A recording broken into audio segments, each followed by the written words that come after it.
Ngayong 2024, etong si SYM ay naglabas nga ng maxi scooter. Ito yata yung kauna-unahan nilang maxi scooter na nilabas dito sa Pinas. Ito yung Maxim TL508. Ano nga bang meron dito? Alamin nga natin yan. Kung sulit nga ba itong maxi scooter ng SYM. Tara! As I take off, I'll be working until I have all of my days off. Then I'm surfing in California when I'm paid off. I'll be blurring my vision, sipping on that bass sauce. La da da, watch out, I'm coming, yeah. I know, I'm a hustler, I go. Got me running, got me gunning for thrones. I won't go back. Teka, magkano nga ba ang ganitong motorcycle ni SYM?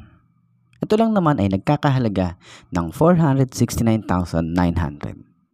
What? Marami na namang magtataas ng kilay dyan sa presyo nito. Pero teka, bago natin i-judge ang isang to sa presyo niya, alamin muna natin ano nga ba ang meron to, ba't ganyan ang presyo nito. Sa specs at features ng isang to ay magugulat kayo sa kung anong meron ang Maxim TL508. Unahin natin ang mga available color nito. Meron itong purple, black, blue, gray, at white. Pero ang nakita natin sa Makina Moto Show ngayong 2024 ay kulay white. Para sa mga update posts, pwede nyo i-follow ang SYMPH sa FB page nila. Sa ganda ng itsura ng Maxim TL508, mapapamura ka talaga. Bukod sa maganda ang presyo, palaban din ang isang to pagdating sa power at torque. Ito lang naman ay may inline twin-cylinder engine with reverse balance cylinder at may multi-disc wet clutch para sa mas magandang takbuhan at hindi mararamdaman ang kahit na anong vibration sa engine nito. At bukod pa dito, ito ay naka 8 valves, dual overhead cam, 508cc. Na may maximum power na 33.5 kilowatts at 6,750 RPM. Ang maximum torque, 49.9 Newton meter at 5,250 RPM. O diba? Panalo ka na dito sa specs na to. Napaka-aggressive at sporty looking talaga ang design ng headlight nito. Napakaangas ng datingan. Lahat ng ilaw nito ay naka-LED na. Para tayong may winglet sa datingan ng itsura nito. Ang ganda di ba? Sa ganda ng forma ng headlight nito, maganda rin yung itsura ng kanyang windshield. Adjustable na rin to.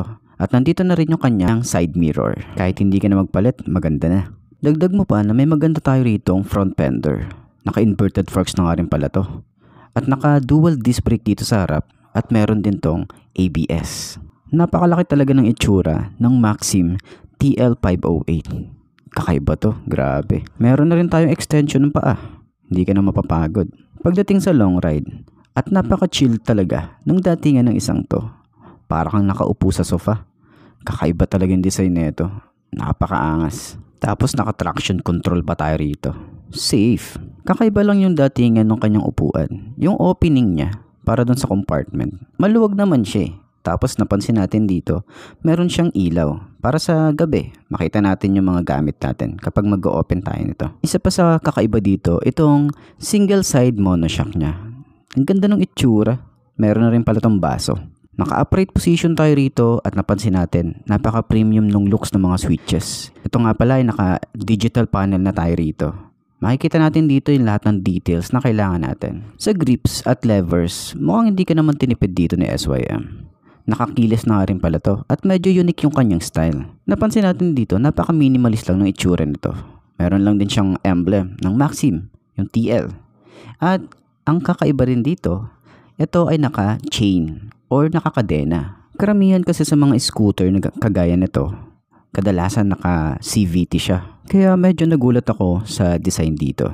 Pero grabe yung design dito sa upuan. Napaka-premium. Ang ganda ng leather na ginamit, pati mga stitches. Komportable ang OBR. Dito sa likod, naka-single disc brake tayo rito. Pero ang kagandahan dito, naka-ABS na rin tayo rito. May traction control na rin to. At kagandahan, tubeless na yung ating mga tires. Samahan mo pa na napaka-stylish ng kanyang muffler, di ba? Isa lang naman masasabi ko rito. Napakaangas ng motor na to. Pero kung nakatulong tong video na to, pwede namang mag-subscribe oh. Baka naman. Para ma-reach natin yung 100k subscriber. Baka naman ngayong taon. Baka naman, di ba? Pero yun na nga, para dun sa lahat ng mga gustong kumuha na ito, alam ko available na to sa SYM or sa Benelli. Di ko sure kung sino yung mag-cater na to or si Mitsukushi. Abangan natin yan. Pero ayun na nga. Maraming salamat sa inyo. Kita-kita na lang ulit tayo bukas. I'm Mark D. Ciao. Babush. Haha.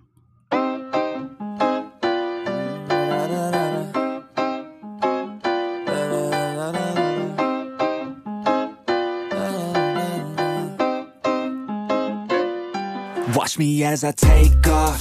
I'll be working until I have all of my days off. Then I'm surfing in California when I'm paid off.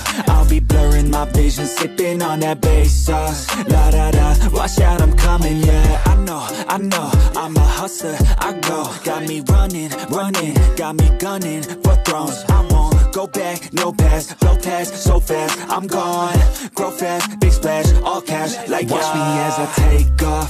I'll be working until I have all of my days off. Then I'm surfing in California when I'm paid off. I'll be blurring my vision, sipping on that bass sauce. La da da, I'll be eating Kobe steak hot. La da da, got that fish sushi grade raw. La la la, I'm on vacation, I'ma stay off. La la la, now I'm taking all my days off. La la la, yeah, I'll be in the top spot, putting work in, cause I'ma be a boss, in a penthouse, jacuzzi, turn it hotter.